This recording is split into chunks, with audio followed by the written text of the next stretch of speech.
ಪ್ರೀತಿಯ ವಿದ್ಯಾರ್ಥಿಗಳೇ ಮತ್ತು ಮಿತ್ರರೇ, ಮತ್ತೊಮ್ಮೆ ತಮಗೆಲ್ಲ ಆರಾಧ್ಯ ಇಂಗ್ಲಿಷ್ ಕ್ಲಾಸಸ್ಗೆ ಸುಸ್ವಾಗತ.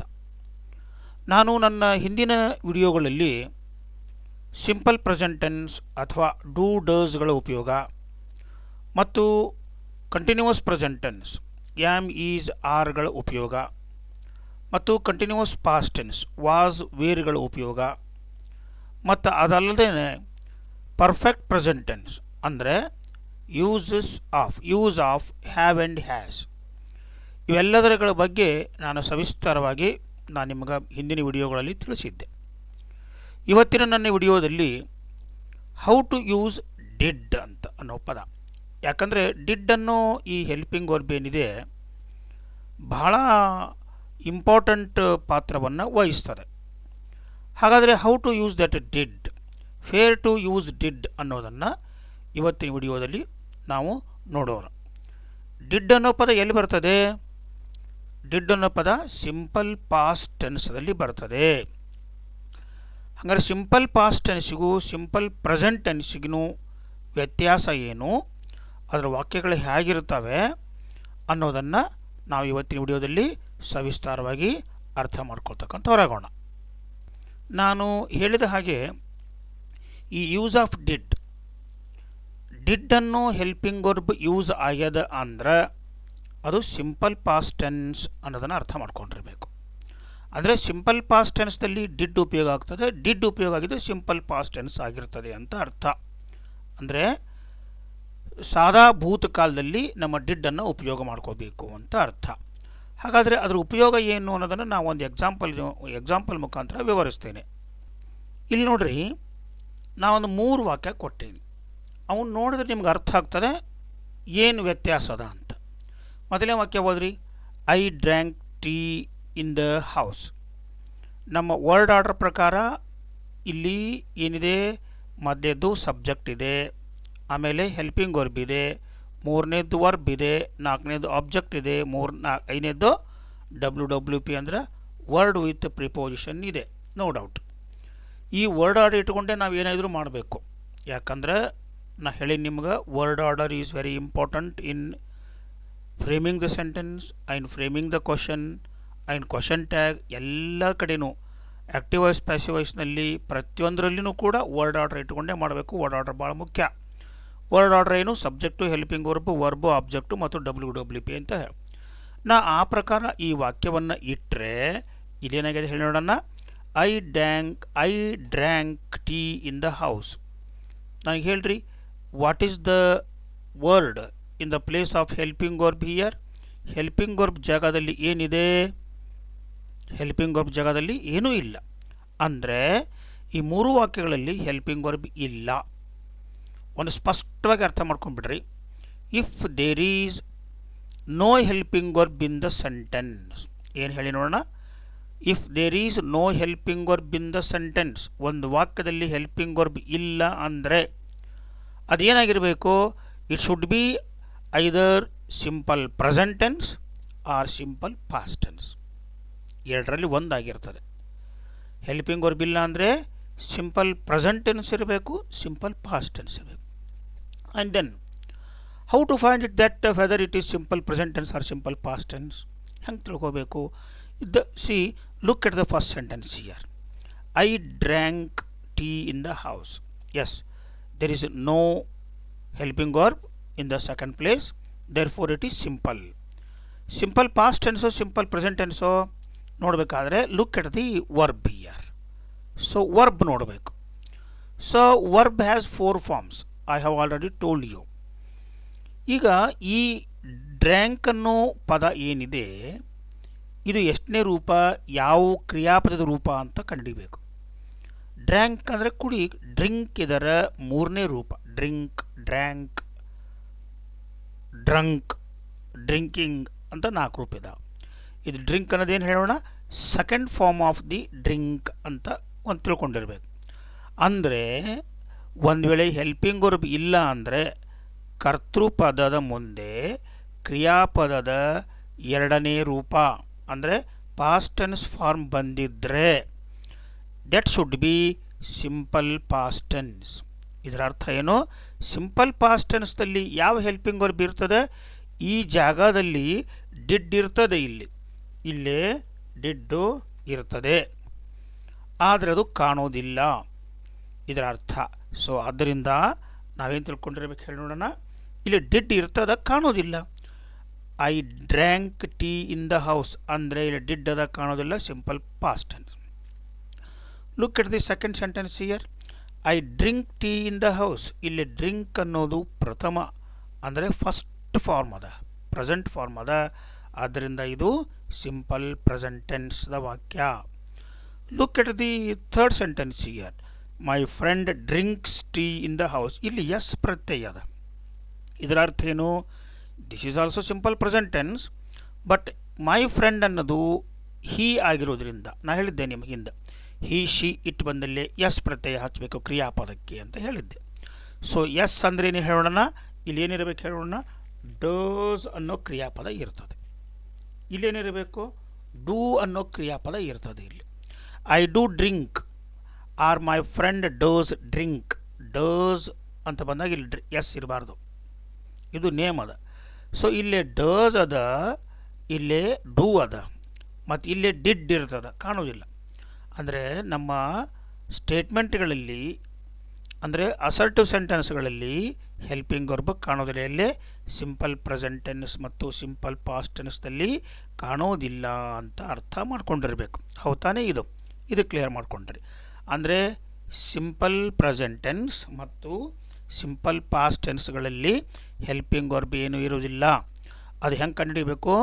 ಸೊ ನಾವು ಕ್ರಿಯಾಪದ ಭೂತ್ ರೂಪದಾಗಿತ್ತು ಅಂದರೆ ಅದು ಸಿಂಪಲ್ ಪಾಸ್ಟ್ ಟೆನ್ಸ್. ಕ್ರಿಯಾಪದ ವರ್ತಮಾನ ರೂಪದಾಗಿತ್ತು ಅಥವಾ ಎಸ್ ಪ್ರತ್ಯಯ ಹಚ್ಕೊಂಡು ಬಂದಿತ್ತು ಅಂದರೆ ಸಿಂಪಲ್ ಪ್ರೆಸೆಂಟ್ ಟೆನ್ಸ್ ಅಂತ ತಿಳ್ಕೋಬೇಕು. ಎಸ್ ಇತ್ತಂದರೆ ಇಲ್ಲಿ ಡಸ್ ಇರಬೇಕು, ಇಲ್ಲಿ ಎಸ್ ಇಲ್ಲ ಅಂದರೆ ಇಲ್ಲಿ ಡೂ ಇರಬೇಕು, ಇಲ್ಲಿ ಎರಡನೇ ರೂಪ ಇತ್ತಂದರೆ ಡಿಡ್ ಇರಬೇಕು ಅನ್ನೋದನ್ನು ಕಲ್ಪನೆ ಮಾಡ್ಕೋಬೇಕು. ಸೊ ಇದನ್ನು ತಿಳ್ಕೊಂಡ ಮೇಲೆ ನಾವು ಮುಂದೆ ಏನು ತಿಳ್ಕೋಬೇಕು ಅಂತಂದರೆ, ಇಲ್ಲಿ ಅದ ವಾಕ್ಯವನ್ನು ಸ್ವಲ್ಪ ನಾನು ವಿಸ್ತಾರ ಮಾಡಿ ಹೇಳಿದ್ದೇನೆ ನೋಡ್ರಿ. ಹೆಂಗೆ ಅಂತಂದ್ರೆ, ನಾ ಇಲ್ಲೇನು ಹೇಳಿದೆ? I drank tea in the house. Okay, no problem. ಇಲ್ಲಿ ಅರ್ಥ ಮಾಡ್ಕೊಂಡಿರಿ, ಡ್ರ್ಯಾಂಕ್ ಅನ್ನೋ ಪದ ನಮ್ಮ ಅಗ್ರಿಮೆಂಟ್ ಇರ್ತದೆ. ಐ ಬಂದಾಗೇನು, ವಿ ಬಂದಾಗೇನು, ಯು ಬಂದಾಗೇನು, ಹಿ ಬಂದಾಗೇನು, ಶಿ ಬಂದಾಗೇನು, ಇಟ್ ಬಂದಾಗೇನು, ದೇ ಬಂದ್ರೇನು. ನೋ, ಇಲ್ಲಿ ಸಬ್ಜೆಕ್ಟಲ್ಲಿ ಯಾವುದರ ಇರಲಿ, either it is the first form or second form or the third form, either it is present tense, singular or plural, ಯಾವುದೇ ರೂಪದಲ್ಲಿ ಕರ್ತೃಪದ ಬಂದಿದ್ದರೂ ಕೂಡ ಈ ಕ್ರಿಯಾಪದ ಇಲ್ಲೇ ಎರಡನೇ ರೂಪದಾಗ ಇರಬೇಕು, ಡ್ರ್ಯಾಂಕ ಇರಬೇಕು. ಹೌದಾನೆ? I drank, we drank tea, you drank tea, she drank tea, he drank tea, it drank tea, they drank tea, like this. ಯಾವುದೇ ಹೆಲ್ಪಿಂಗ್ ವರ್ಬ್ ಬಂದರೂ ಕೂಡ either it is plural or it is singular, ಡ್ರ್ಯಾಂಕ ಇರಬೇಕು. So ಇಲ್ಲೇ you drank tea in the house ಅಂತ ಅದ. ನಾ ಇಲ್ಲೇ I have shown that what is drink.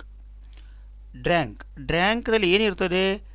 Did plus drink ಇದೆ ಅಂತ ಹೇಳ್ತೀನಿ. ಡ್ರ್ಯಾಂಕ್ ಅನ್ನೋ ಪದ ಹೆಂಗೆ ತಯಾರಾಗದ ಅಂದ್ರೆ, ಡ್ರಿಂಕ್ ಜೊತೆಗೆ ಡಿಡ್ ಸೇರ್ಕೊಂಡದು ಇದ್ರಾಗ ಆಗಲೇ.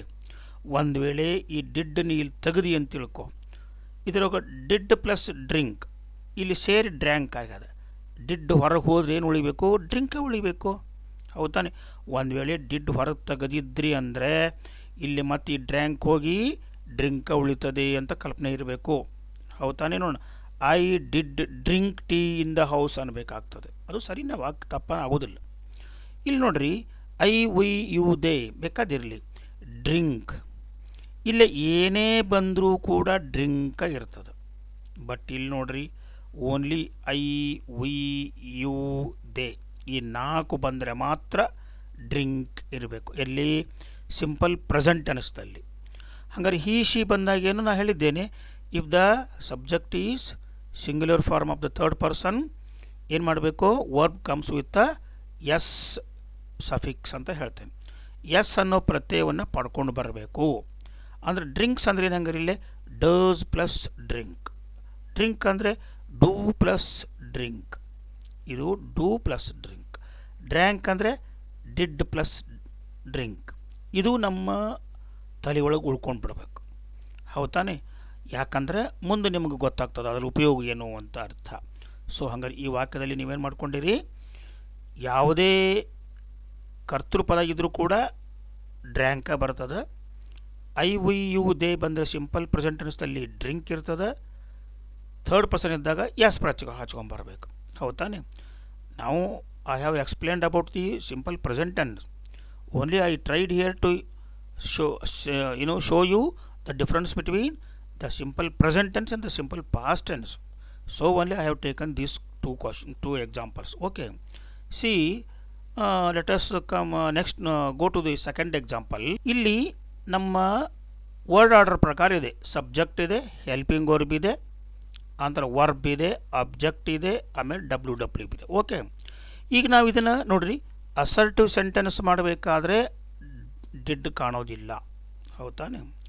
ಈಗ ನಾ ಏನು ಮಾಡ್ತೀನಿ ಅಂತಂದರೆ, ಇಲ್ಲಿ ನೋಡ್ರಿ, ಲುಕ್ ಎಟ್ ದಿಸ್ ಸೆಂಟೆನ್ಸ್. ನಾವು ಈಗ ಡಿಡ್ ಹೊರಗೆ ಬಂದದ ನೋಡ್ರಿ. ಇಲ್ಲಿ ನಾ ಹೇಳಿದ್ದೆ ನಿಮ್ಗೆ, ಕನ್ಫರ್ಮೇಟಿವ್ ಕ್ವಶನ್ ಮಾಡ್ಬೇಕಾದ್ರೆ ಏನು ಮಾಡಬೇಕು, ಹೆಲ್ಪಿಂಗ್ ವರ್ಬ್ ಈ ಕಡೆ ತರಬೇಕು, ಸಬ್ಜೆಕ್ಟನ್ನು ಈ ಕಡೆ ತಂದು ಮಾಡಿಬಿಟ್ರೆ ಅದು ಪ್ರಶ್ನೆ ಆಗ್ತದೆ. ಕನ್ಫರ್ಮೇಟಿವ್ ಕ್ವಶನ್ ಅಂತಂದರೆ SRನ ಕ್ವಶನ್ ಆಗ್ತದೆ. ಈಗ ನಾವು ಒಂದೇನದವಿ, ಪ್ರಶ್ನೆ ಮಾಡಬೇಕಾದ್ರೆ ಯಾವಾಗಲೂ ಹೆಲ್ಪಿಂಗ್ ವರ್ಬ ಮೊದಲಿರಬೇಕು. ಅಲ್ಲಿ ಹೆಲ್ಪಿಂಗ್ ವರ್ಬ್ ಏನಿತ್ತು ಹೇಳಿ ನೋಡೋಣ. ಹೆಲ್ಪಿಂಗ್ ವರ್ಬ್ ಇಲ್ಲಿ ಡಿಡ್ ಇತ್ತು ಅಂತ ಕಲ್ಪನೆ ಮಾಡ್ಕೋಬೇಕು. ಹೆಂಗೆ, ಡ್ರ್ಯಾಂಕ್ ಇದ್ದಾಗ ಇದರೊಳಗೆ ಡಿಡ್ ಇತ್ತು ಅಂತ ಅರ್ಥ. ಅದಕ್ಕೆ ನಾನು ಏನು ಮಾಡಿಬಿಟ್ಟೆ, ಇಲ್ಲಿ ಡಿಡ್ ಹೊರ ತಗೊಂಡೀನಿ. ಡಿಡ್ ಹೊರ ತಗೊಂಡಾಗ ಇಲ್ಲಿ ಹೇಳೋಣ, ಇಲ್ಲಿ ಡಿಡ್ ಡ್ರಿಂಕ್ ಇತ್ತು ತಾನೆ, ಡಿಡ್ ಪ್ಲಸ್ ಡ್ರಿಂಕ್ ಹೋಗಿ ಡ್ರ್ಯಾಂಕ್ ಆಗಿತ್ತು ತಾನೆ, ಏನು ಉಳಿತು ಇಲ್ಲಿ, ಡ್ರಿಂಕ್ ಉಳಿತು. ಡಿಡ್ ಐ ಡ್ರಿಂಕ್ ಹೇಳೋಣ, did I drink tea in the house question mark. ಅಂದ್ರೆ ಪ್ರಶ್ನೆ ಮಾಡುವಾಗ ಡಿಡ್ ಬರಬೇಕು. ಏನು ತಪ್ಪು ಮಾಡ್ತೀರಿ ಅಂತಂದರೆ ನೀವು ಭಾಳ ಹುಡುಗರು, ಸೊ ಡೂ ಫಾರ್ಮ್ ಕ್ವಶನ್ ಮಾಡಿರಿ. ಅಂದರೆ frame the question with a do, ಅಥವಾ frame the question with using the form of do ಅಂತ ಹೇಳಿದಾಗ, ಡೂ ಫಾರ್ಮ್ ಯಾವ್ಯಾವು, ಡೂ, ಡಸ್, ಡಿಡ್. ಈ ಮೂರಲ್ಲಿ ಒಂದು ಉಪಯೋಗ ಮಾಡ್ಕೊಂಡು ಕ್ವಶನ್ ಮಾಡಿರಿ ಅಂತಂದಾಗ ಭಾಳ ಕಡೆ ಏನು ಮಾಡ್ತಾರೆ, ಡಿಡ್ಡ ಕೇಳ್ತಾರೆ. ಡಿಡ್ ಕೇಳಿದಾಗ ಡಿಡ್ ಐ ಡ್ರ್ಯಾಂಕ್ ಅಂತಲೇ ಬರೆದ್ಬಿಡ್ತಾರೆ. ಮತ್ತು ಸೊ ಇಲ್ಲಿ ಏನೋ, ಈಗ ಇವು ಉದಾಹರಣೆ, ಡಿಡ್ ಐ ಕಾಲ್ಡ್, ತಪ್ಪು. ಡಿಡ್ ಐ ಕಾಲ್ಡಲ್ಲಿ ಕಾಲ್ ಪ್ಲಸ್ ಡಿಡ್ ಇರ್ತದೆ. ಸೊ ಈ ತಪ್ಪು ಮಾಡ್ತೀನಿ ಅನ್ನೋದಕ್ಕೆ ಹೇಳ್ತಿದ್ದೇನೆ ನಾನು. ಇಲ್ಲಿ ಅದೇ ರೀತಿ ಐ ಡ್ರಿಂಕ್ ಟೀ ಇತ್ತು do I drink. She drinks ಇದ್ದಾಗ ಡಸ್ ಶಿ ಡ್ರಿಂಕ್, ಯಾಕಂದ್ರೆ ಎಸ್ ಹೋಗ್ಬಿಡುತ್ತೆ ನೋಡ್ರಿ, ಇಲ್ಲಿ ಬಂತು ನೋಡ್ರಿ. ಇಲ್ಲಿ ಡಸ್ ಹೋದಾಗ ಇಲ್ಲೇನಾಗ್ತದೆ ಹೇಳೋಣ, ಡಸ್ ಹೋದಾಗ ಇಲ್ಲೇನಾಯ್ತು, ಇಲ್ಲೇ ಡ್ರಿಂಕ್ ಉಳಿತದೆ ಮತ್ತು, ಹೌದಾನೆ? ಅಂದರೆ ಹೆಲ್ಪಿಂಗ್ ವರ್ಬ್ಗಳು ಹೊರಗೆ ಬಂದಾಗ ಕ್ರಿಯಾಪದ ಮೂಲ ರೂಪದಾಗ ಇರಬೇಕು, ವರ್ತಮಾನ ರೂಪದಾಗ ಇರಬೇಕು. ಇದು ನೇಮ. ಹೆಲ್ಪಿಂಗ್ ವರ್ಬ್ ಡಿಡ್ಡರ ಬರಲಿ, ಡೂರ ಬರಲಿ, ಡಸರ ಬರಲಿ ರೀ. ಕ್ರಿಯಾಪದ ಮಾತ್ರ ಡಸ್ ಡಿಡ್ ಏನು ಫಸ್ಟ್ ಫಾರ್ಮ್ ಇರಬೇಕು, ಅಂದರೆ ಪ್ರೆಸೆಂಟ್ ಫಾರ್ಮ್ನಾಗ ಇರಬೇಕು. ಒಂದು ವೇಳೆ ಇದು ಸೇರಿಕೊಂಡಾಗ ಮತ್ತು ಇದ್ರ ಬದಲಾವಣೆ ಆಗ್ತದೆ ಅಂತ ನೆನಪಿರಬೇಕು. ಸೊ ಇದು ಮೂಲವಾದಂಥ ತಿಳ್ಕೊಳ್ಳೋ ಪ್ರಶ್ನೆ ಇಲ್ಲಿ, ಹೌದಾನೆ? ಹಂಗಾರೆ ಇಲ್ಲೇ ಒಂದಿಷ್ಟು ಎಕ್ಸಾಂಪಲ್ ಕೊಟ್ಟೇನೆ ನೋಡ್ರಿ. For example, we saw a bird in the park. So ಇಲ್ಲಿ I saw a bird in the park ಅಂತ ಒಂದು ಸೆಂಟೆನ್ಸ್ ಇದೆ. ಇಲ್ಲಿ ನಾನು ಹೇಳಿರೋ ಪ್ರಕಾರ ಇಲ್ಲಿ ಅಸರ್ಟಿವ್ ಸೆಂಟೆನ್ಸ್ ಇರೋದ್ರಿಂದ ಸೆಕೆಂಡ್ ಪ್ಲೇಸ್ ಯಾರ್ದ ಹೇಳಿ ನೋಡೋಣ, ಹೆಲ್ಪಿಂಗ್ ವರ್ಬ್ ಅದ. What is the helping verb here? Helping verb is not shown here, ತೋರಿಸಿಲ್ಲ ಅದು. ಅದರಿಂದ ಇಲ್ಲ ಅಂದರೆ ಇದು ಸಿಂಪಲ್ ಇರಬೇಕು, simple present or simple past tense ಇರಬೇಕು. ಸಿಂಪಲ್ ಪ್ರೆಸೆಂಟೋ ಸಿಂಪಲ್ ಪಾಸ್ಟೋ ಅಂತ ಕಂಡುಬೇಕಾದ್ರೆ ಹೆಂಗೆ ಮಾಡ್ತೀರಿ? So go to the verb here. Verb ರೂಪ ಯಾವುದಾದ? If it is in the present tense it is present tense, if it is the past tense then it is simple past tense. ಈಗ ನೋಡ್ರಿ, ಇಲ್ಲಿ ಸಾ ಅನ್ನೋದು ಪಾಸ್ಟ್ ಟೆನ್ಸ್ದಲ್ಲಿದೆ, ಸಿ ಇದು ವರ್ತಮಾನ ರೂಪ, ಸಾ ಅನ್ನೋದು ಭೂತ ರೂಪ. ಆದ್ದರಿಂದ ಡಿಡ್ ಪ್ಲಸ್ ಸಿ ಬರೋಬ್ಬರಿ ಸಾ ಆಗಿರ್ತದೆ. ಅಂದರೆ ಈ ವಾಕ್ಯ ಸಿಂಪಲ್ ಪಾಸ್ಟ್ ಟೆನ್ಸ್ದಲ್ಲಿದೆ ಅಂತ ತಿಳ್ಕೊಬೇಕು. ಅಂದರೆ ಇಲ್ಲಿ ಡಿಡ್ ಇದೆ ಅಂತ ಅರ್ಥ. ಇದನ್ನು ಕ್ವಶನ್ ಮಾಡಬೇಕಾದ್ರೆ ಇದನ್ನು ಈ ಕಡೆ ತರಬೇಕಾ ತಾನೇ? ಸೊ ಅವಾಗ ಏನು ಮಾಡ್ತೀವಿ, ಡಿಡ್ ವಿ. ಡಿಡ್ ಹೊರಗೆ ಬಂದಾಗ ಸಾ ಬರಿಬೇಕೋ ಸಿ ಬರಿಬೇಕೋ? ಇಲ್ಲಿ ಡಿಡ್ ಇಲ್ಲಿ ಬಂತು ಅಂದಾಗ ಉಳಿದಿರೋದೇನಿಲ್ಲೇ ಸಿ ಉಳಿಬೇಕು. ಆದ್ದರಿಂದ ಇಲ್ಲೇ ಮಾಡಬೇಕು, did we C A bird in the park question. ಅಂದರೆ ಇಲ್ಲಿ ನೋಡ್ರಿ, ಈ ಡಿಡ್ ಪ್ಲಸ್ ಸಿ ಒಳಗೆ ಇದು ಡಿಡ್ ಇಲ್ಲಿ ಹೋಗ್ಯದ, ಸಿ ಉಳ್ಕೊಂಡದ ಇಲ್ಲೇ. ಅದೇ ರೀತಿ ಎರಡನೇ ವಾಕ್ಯದ you played cricket on the ground. ಇಲ್ಲಿ ಹೆಲ್ಪಿಂಗ್ ವರ್ಬ್ ಏನಿದೆ? What is the helping verb here? No helping verb here in the second place. Therefore it should be simple. So simple present simple past. Played ಅನ್ನೋದು past tense ಆಗಿರೋದ್ರಿಂದ simple past tense ವಾಕ್ಯ. ಆ simple past ಟೆನ್ಸಲ್ಲಿ helping verb ಏನು? Did ಇರಬೇಕು. ಇಲ್ಲಿ did ಅದ ಅಂತ ಅರ್ಥ. ಪ್ಲೇಡ್ ಅಂದರೆ ಏನು ಅರ್ಥ ಹಂಗಾರೆ? Did plus play. ಇದನ್ನು ಡಿಡ್ ರೂಪದಲ್ಲಿ ಕ್ವಶನ್ ಮಾಡಬೇಕು.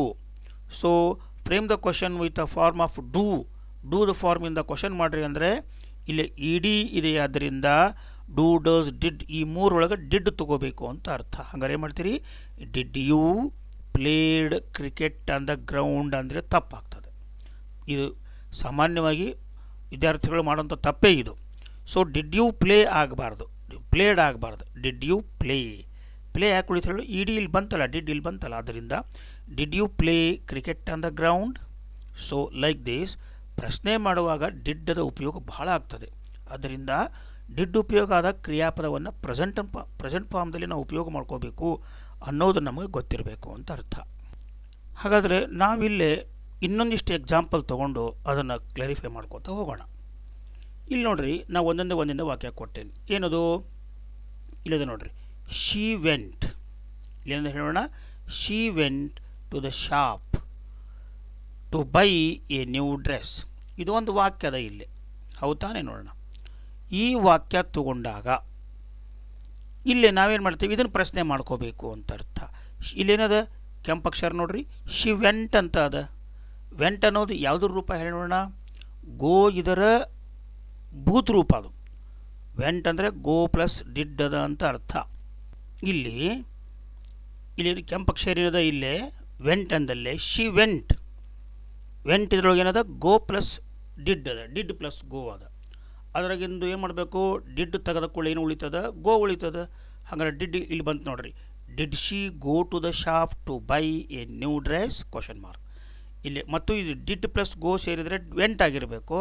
ಈ ಡಿಡ್ ಹೊರ ತೆಗೆದಾಗ ಮತ್ತೇನಾಗಿರಬೇಕು? ಗೋ ಉಳಿಬೇಕು ಅಂತ ಅರ್ಥ. ಪ್ರಶ್ನೆ ಮಾಡಿರಿ ಅಂದಾಗ ಡಿಡ್ ಎಲ್ಲಿಡಬೇಕು ನೀವು? ಶಿ ಡಿಡ್ ಗೋ ಅನ್ನಬಾರ್ದು. ಡಿಡ್ ಯಾವಾಗಲೂ ಮೊದಲೇ ಬರಬೇಕು. ಅಂದರೆ ಹೆಲ್ಪಿಂಗ್ ವರ್ಬ್ ಯಾವಾಗಲೂ ಮೊದಲೇ ಬರಬೇಕು ಪ್ರಶ್ನೆಗಳಿಗೆ ಅಂತ ನಾನು ಹಿಂದಾಗಲೇ ಕೆಲವೊಂದು ವಿಡಿಯೋಗಳಲ್ಲಿ ಹೇಳಿದ್ದೇನೆ ನಾನು. ಈಗ ಇದನ್ನು ನೋಡ್ರಿ, she goes to the shop to buy a new dress. ಇದು ಸಿಂಪಲ್ ಪ್ರೆಸೆಂಟ್ ಟೆನ್ಸ್ ಆಗ್ತದೆ. ಹಾಗಾದ್ರೆ ಗೋಸ್ ಅಂತಲ್ಲಿ ಏನು ಉಳಿಬೇಕು? ಡಸ್ ಉಳಿಬೇಕು. ಈಗ ಹೇಳ್ರಿ ನೋಡೋಣ, ಇದಕ್ಕೆ ಡೂ ಫಾರ್ಮಿಂದ ಕ್ವಶನ್ ಮಾಡಿರಿ ಅಂದರೆ ಏನು ಮಾಡ್ತೀರಿ ಹೇಳ್ರಿ ನೋಡೋಣ.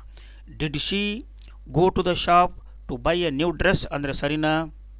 ನೋ, ತಪ್ಪಾಗ್ತದೆ. ಹಾಗಾದ್ರೆ ಇಲ್ಲಿ ಗೋಸ್ ಅಂದಲ್ಲಿ ಏನಿರಬೇಕು? ಡಸ್ ಇರ್ತದೆ. ಆದ್ದರಿಂದ ಇಲ್ಲೇನು ತುಂಬಕ್ಕೆ ನೀವು ಇಲ್ಲೇ ಡಸ್ ಏನು ತುಂಬ್ತೀರಿ ಹೇಳೋಣ? ಡಸ್ ತುಂಬಬೇಕಾಗ್ತದೆ. ಇಲ್ಲೇನು ತುಂಬಕ್ಕೆ ನೀವು? ಇಲ್ಲೇ ಡಸ್ ತುಂಬಬೇಕಾಗ್ತದೆ. ಹಾಗಾದ್ರೆ ಡಸ್ ಗೋಸ್ ಒಳಗೆ ಡಸ್ ಹೊರಗೆ ಹೋಗ್ಬಿಟ್ರೆ ಏನು ಉಳಿಬೇಕು ಹೇಳೋಣ? ಗೋ ಉಳಿದಿರ್ತದೆ. Does she go to the shop to buy a new dress ಅಂತ ಮಾಡ್ಕೋಬೇಕು. ಹಾಗಾದ್ರೆ ಇಲ್ಲಿ ನೋಡ್ರಿ, ಇಟ್ ಅಥವಾ lion killed small animals in the forest. ಇದು ಒಂದು ವಾಕ್ಯದ. ಹಾಗಾದ್ರೆ ಇದಕ್ಕೆ ಏನು ಮಾಡ್ತೀನಿ ನಾನು? ಡೂ ಫಾರ್ಮಿಂದ ಕ್ವಶನ್ ಮಾಡಿರಿ ಅಂತ. Frame the question with a form of do ಅಂದಾಗ ಡೂದಾಗ ಯಾವಾಗ? Do, does, did. ಇಲ್ಲೇ ಕ್ರಿಯಾಪದ ನೋಡ್ಬೇಕು ಮೊದಲು. ಕ್ರಿಯಾಪದ ಏನದ? ಕಿಲ್ಡ್ ಅದ. ಕಿಲ್ಡ್ ಅಂದಾಗ ಡಸ್ ಬರಬೇಕು, ಡೂ ಬರಬೇಕು, ಡಿಡ್ ಬರಬೇಕು. ಇಲ್ಲಿ ಭೂತ್ ರೂಪ ಇ ಡಿ ಅದ ಅಂದಮೇಲೆ ಇಲ್ಲಿ ಡಿಡ್ಡ ಬರಬೇಕು. ಅವಾಗ ಏನು ಮಾಡ್ತೇನೆ ನಾನು? ಡಿಡ್ ಮೊದಲು ತಂದೆ. ಡಿಡ್ ಬಂದಾಗ ಕಿಲ್ದಾಗಿಂದ ಏನು ಉಳಿತದ?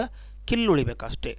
Did it or did the lion ಬೇಕಾದ. Did the lion killed a small animals in the forest? ಹೇಳ್ರಿ, ಈ ವಾಕ್ಯ ಸರಿಯೋ ತಪ್ಪೋ ಈಗೋ ಅಂತ ಅರ್ಥ. ಇದು ಆ್ಯಬ್ಸಲ್ಯೂಟ್ಲಿ ದ ರಾಂಗ್ ಸೆಂಟೆನ್ಸ್. ಯಾಕೆ ಹೇಳೋಣ? ನಾ ಹೇಳೇನಿ ಇಲ್ಲೇ ಕಿಲ್ಡ್ ಬಂದಾಗ ಏನು ಬರಬೇಕು?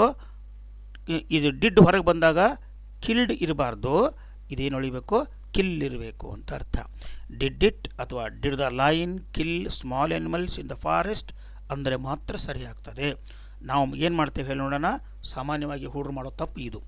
ಅಂದರೆ ಡಿಡ್ಡು ತೆಗಿತೀವಿ, ಬರಿತೀವಿ, ಮತ್ತು ಕಿಲ್ಡು ಬರೆದು ಬಿಡ್ತೀವಿ. ಇದು ಮಾಡಬಾರ್ದು ಅನ್ನೋ ವಿಚಾರ ನಿಮಗೆ ಗೊತ್ತಿರಬೇಕು ಅಂತ ಅರ್ಥ. ಈಗ ನಾ ಹಂಗೆ ಒಂದಿಷ್ಟು ಎಕ್ಸಾಂಪಲ್ ಕೊಟ್ಟೇನೆ ನೋಡ್ರಿ. ಇಲ್ಲಿ ಏನವು ಹೇಳೋಣ ಎಕ್ಸಾಂಪಲ್. ಇಲ್ಲಿ they finished their work. Finished ಅಂದುಕೊಳ್ಳಿ ಡಿಡ್ ಅದ ಅಂತ ಕಲ್ಪನೆ. ಇವಾಗ ಡಿಡ್ ಮೊದಲು ತೊಗೊಂಬರ್ರಿ. Did they finished their work. ಸರಿಯೋ ತಪ್ಪೋ? ತಪ್ಪು. ಯಾಕಂದ್ರೆ ಕೆಳಗೆ ಬರ್ದೆ ನೋಡ್ರಿ, ನಾ ಅಲ್ಲೇ ಇಲ್ಲಿ ಹೇಳೋಣ, did they finish their work. ಈ ಎರಡು ವಾಕ್ಯಗಳಲ್ಲಿ ಯಾವುದು ಸರಿ ಹೇಳಿ ನೋಡೋಣ. ನಾ ಏನು ಅಂಡರ್ಲೈನ್ ಮಾಡಿದೆ, ಏನು ಇದು ಮಾಡಿದೆ, ಅದು ಸರಿ ಅದ. ಯಾಕಂದರೆ ಫಿನಿಶ್ಡ್ ಇಲ್ಲಿ ಇರಬಾರ್ದು. ಇಲ್ಲಿ ಫಿನಿಶ್ಡ್ ಒಳಗೆ ಏನು ಮಾಡ್ಬೇಕು ಹೇಳಿ ನೋಡೋಣ, ಇದು ಇಡೀ ಹೋಗಬೇಕು ಅಂದರೆ ಮಾತ್ರ ಸರಿ. ಸೊ ಅದರ್ವೈಸ್ ಇದು ಏನಾಗ್ತಿದೋ ತಪ್ಪು ವಾಕ್ಯ ಅಂತ ಅರ್ಥ. ಈಗ ನಾವು ಒಂದಿಷ್ಟು ನಮ್ಮ IQ ಚೆಕ್ ಮಾಡ್ಕೋತಾ ಹೋಗೋಣ. ಇಲ್ಲೇನು ಮಾಡ್ತದೆ? ಸೊ ಒಂದು example, the king called the meeting. Frame the question with a form of do ಅಂತ ಕೊಟ್ಟರೆ, ಇಲ್ಲಿ ಕಾಲ್ಡ್ ಅದ ನೋಡ್ರಿ, ಇಲ್ಲಿ ಕಾಲ್ಡ್ ಅದ ಅಂದಮೇಲೆ ಡಿಡ್ ಇರಲೇಬೇಕು. ಸೊ ಇಲ್ಲೇ ಮಾಡ್ತೀನಿ ನಾನು, ಡಿಡ್ ಉಪಯೋಗಿಸ್ಕೊಂಡು. Did the king called the meeting. The sentence ತಪ್ಪೋ ಸರಿಯೋ ಹೇಳ್ರಿ. Is the sentence right or wrong? ನಾವೇ ಹೇಳಬೇಕು, ರಾಂಗ್ ಅಂತ ಹೇಳ್ತೀವಿ. ಯಾಕೆ ಸರಿ? ಇಲ್ಲಿ ಕಾಲ್ಡ್ ಅದ ಮತ್ತು ಇಲ್ಲಿ ಕಾಲ್ಡ್ ಅದ. ಯಾಕೆ ಡಿಡ್ ಹೊರತಗದ ಏನು ಉಳಿಬೇಕು ಹೇಳಿ ನೋಡೋಣ. ಇದು ಇಲ್ಲೇ ಕಾಲ್ ಇರಬೇಕು. Did the king call the meeting ಅಂತ ಬಂದರೆ ಮಾತ್ರ ಆ ವಾಕ್ಯ ಸರಿ ಆಗ್ತದೆ ಅಂತ ಅರ್ಥ.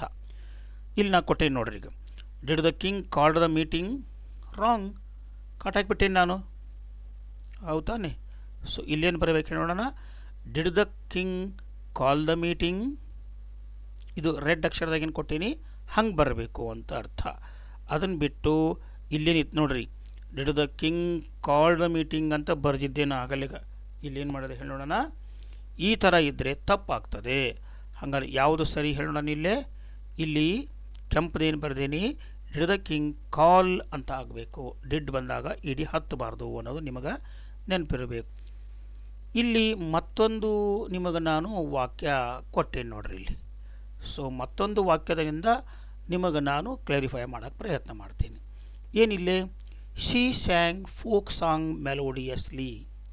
ಸ್ಯಾಂಗ್ ಅನ್ನೋದು ಸಿಂಗ್ ಪ್ಲಸ್ ಡಿಡ್. ಸಿಂಗ್ ಸ್ಯಾಂಗ್, ಸಿಂಗ್ ಇದರ ಎರಡನೇ ರೂಪ ಅಂತ ಕಲ್ಪನೆ ಇರಬೇಕು. ಇಲ್ಲಿ ಕೊಡಿದೆ ನೋಡ್ರಿ ನಾನು, ಡಿಡ್ ಶಿ ಸ್ಯಾಂಗ್ ಫೋಕ್ ಸಾಂಗ್ ಮೆಲೋಡಿಯಸ್ಲಿ. ತಪ್ಪೋ ಸರಿಯೋ? ತಪ್ಪು. ಯಾಕಂದ್ರೆ ಸ್ಯಾಂಗ್ ಅದ. ಡಿಡ್ ಹೊರಗೆ ಬಂದಾಗ ಈ ಸ್ಯಾಂಗ್ ಶಬ್ದದ ಫಸ್ಟ್ ಫಾರ್ಮ್ ಇರಬೇಕು. ಹಾಗಾಗಿ ಕೊಟ್ಟೆ ನೋಡ್ರಿ ನಾನು, did she sing a folk song melodiously ಅಂದಾಗ ಮಾತ್ರ ಸರಿಯಾಗಿ 1 ಮಾರ್ಕ್ ಇರ್ತದೆ, ನೆನಪಿಟ್ಕೊಂಡಿರಿ. ಡಿಡ್ ಅಥವಾ ಡೂ ಡಸ್ ಉಪಯೋಗ ಮಾಡೋಕ್ಕೆ ಪ್ರಶ್ನೆ ಮಾಡಿದ್ರೆ 1 ಮಾರ್ಕ್ ಇರ್ತದೆ, ನೆನಪಿಟ್ಕೊಂಡಿರ್ಬೇಕು. ತಿಳಿತಾನೆ? ಸೊ ಇಲ್ಲ ಕೊಟ್ಟೆ ನೋಡ್ರಿ, ಹೀ ಕೇಮ್ ಲೇಟ್. ಒಂದು ಸಣ್ಣ ವಾಕ್ಯದ. ಇದಕ್ಕೆ ಡಿಡ್ ಉಪಯೋಗಿಸ್ಕೊಂಡು ಪ್ರಶ್ನೆ ಮಾಡಿರಿ, ಅಥವಾ ಒಟ್ಟು ನಾ ಡಿಡ್ ಹೇಳೋದಿಲ್ಲ. So frame the question with a form of do. The ಫಾರ್ಮ್ಗಳು ಎಷ್ಟು? 3. Do does did. ಇದರಲ್ಲಿ ಯಾವುದಾದ್ರೂ ಒಂದು ತೊಗೊಂಡು ನೀವು ಕ್ವಶನ್ ಮಾಡಿರಿ ಅಂತ ಹೇಳ್ದಂಗೆ ಅದು. ಹಾಗಾದ್ರೆ ಯಾವ್ದು ತೊಗೋಬೇಕು? ಡೂ ತೊಗೋಬೇಕು, ಡಸ್ ತೊಗೋಬೇಕು, ಡಿಡ್ ತೊಗೋಬೇಕು? ಇಲ್ಲಿ ನೋಡ್ರಿ, ಕಮ್ ಇದರ ಎರಡನೇ ರೂಪ ಕೇಮ್. ಕೇಮ್ ಅಂದ ಪಾಸ್ಟ್ ಟೆನ್ಸ್ ಫಾರ್ಮಲ್ಲಿದೆ. ಆದ್ದರಿಂದ ಇಲ್ಲಿ ಡಿಡ್ ತೊಗೋಬೇಕು ಅಂತ ಅರ್ಥ. ಹಂಗೆ ನಾನು ಪ್ರಶ್ನೆ ಮಾಡ್ತೀನಿ, ಡಿಡ್ ಹೀ ಕೇಮ್ ಲೇಟ್? ತಪ್ಪೋ ಸರಿಯೋ? ತಪ್ಪು. ಯಾಕಂದರೆ ಕೇಮ್ ಮ್ಯಾಲೆ ಅದ ಮತ್ತು ನೀ ಕೇಮ ಬರೀತಿ ಅಂದರೆ ತಪ್ಪಾಗ್ತದೆ. ಕೇಮದೊಳಗೆ ಡಿಡ್ ಹೋದರೆ ಏನು ಉಳಿಬೇಕು? ಕಮ್ ಉಳಿಬೇಕು.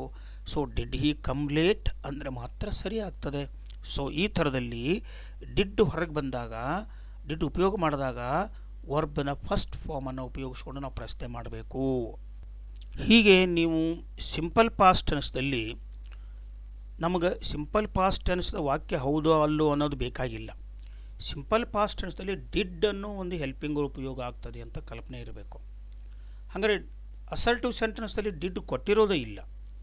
ಇದು ಸಿಂಪಲ್ ಪಾಸ್ಟ್ ಟೆನ್ಸ್ ವಾಕ್ಯ. ಇಲ್ಲಿ ಡಿಡ್ ಇದೆ ಅಂತ ಹೆಂಗೆ ಕಂಡುಹಿಡಿಯಬೇಕು? If the verb is in the second form, if the verb is in the past form, wrote, gave, jumped, looked, ran, ring rang, sing sang, think thought, ಈ ಥರ ಎರಡನೇ ರೂಪದಾಗಿದ್ದರೆ ಅಲ್ಲಿ ಡಿಡ್ ಇದೆ ಅಂತ ಕಲ್ಪನೆ ಮಾಡಿಕೊಂಡು ನೀವು ಡೂ ಫಾರ್ಮ್ದಿಂದ ಕ್ವಶನ್ ಮಾಡಿರಿ ಅಂತಂದಾಗ ಡಿಡ್ ಹೊರ ತೆಗಿಬೇಕು. ಒಂದು ವೇಳೆ ಎಸ್ ಪ್ರತ್ಯಯ ಹಚ್ಕೊಂಡು ಬಂದಿತ್ತಂದರೆ ಕ್ರಿಯಾಪದ, ಹಿ ರನ್ಸ್ ಇತ್ತಂದರೆ ಡಸ್ ಇದೆ ಅಂತ ತಿಳ್ಕೋಬೇಕು. ಡಸ್ ತೊಗೊಂಡು ಪ್ರಶ್ನೆ ಮಾಡಬೇಕು. ಡಸ್ ಈ ರನ್ ಅನ್ನಬೇಕು.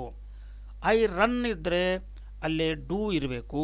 ಯಾಕಂದ್ರೆ ರನ್ ಏನದ ಎರಡನೇ ರೂಪದಾಗೂ ಇಲ್ಲ, ಎಸ್ನೂ ಇಲ್ಲ ಅಂದಾಗ ಡೂನೇ ಇರ್ತದೆ. ಡು ಐ ರನ್ ಅಂತ ಮಾಡಬೇಕು. ಈ 3 ಕಲ್ಪನೆ ಇರಬೇಕು ನಿಮಗೆ. ಆದ್ದರಿಂದ ಈ ವಿಡಿಯೋದಲ್ಲಿ ನಾನು ಏನು ಮಾಡ್ತೀನಿ, ನಿಮಗೆ so how to frame the question with the form of do ಅನ್ನೋದು ಕಲ್ಪನೆ ಬರ್ತದೆ. ಮತ್ತು what is simple past tense, how to use did ಅನ್ನೋದು ಕಲ್ಪನೆ ಬರ್ತದೆ. ಸೊ ಡಿಡ್ಡನ್ನು ಪ್ರಶ್ನೆ ಮಾಡುವಾಗ ಬಹಳ ನಾವು ಉಪಯೋಗ ಮಾಡ್ತೀವಿ. It place important role in making the question. ಪ್ರಶ್ನೆ ಮಾಡ್ಬೇಕಾದ್ರೆ helping verb do does did ಬೇಕೇ ಬೇಕು ನೋಡ್ರಿ, ಇಲ್ಲಾಂದ್ರೆ ಪ್ರಶ್ನೆ ಆಗೋದೇ ಇಲ್ಲ ಅನ್ನುವಂತಹ ತಿಳುವಳಿಕೆ ನಮಗಿರಬೇಕು.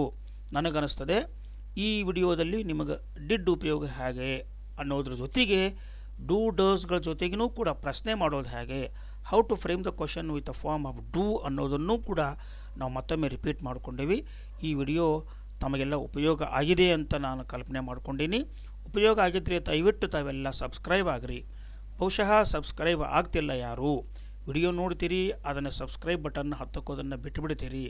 ಬಿಕಾಸ್ ನನಗೆ ಅನಿಸ್ತದೆ only I have got 140 subscriber. ನನಗೆ 500 ಮೇಲೆ ಸಬ್ಸ್ಕ್ರೈಬ್ ಆಗಬೇಕು, ನನಗೆ ಆ ವಿಚಾರ ಇಟ್ಕೊಂಡಿನಿ. 500 1000 ಸಬ್ಸ್ಕ್ರೈಬರ್ ಐ ವಾಂಟ್.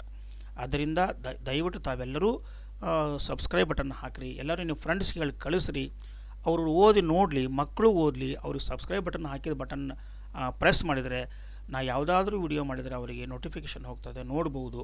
ಮತ್ತು ಶೇರ್ ಮಾಡಿರಿ, ಲೈಕ್ ಮಾಡಿರಿ, ಕಾಮೆಂಟ್ ಮಾಡಿರಿ ಅನ್ನುವಂಥ ಮಾತನ್ನು ಹೇಳಿಬಿಟ್ಟು ಸೊ ಇವತ್ತಿನ ವಿಡಿಯೋವನ್ನು ನಾನು ಇಲ್ಲಿಗೆ ಮುಗಿಸ್ತೇನೆ.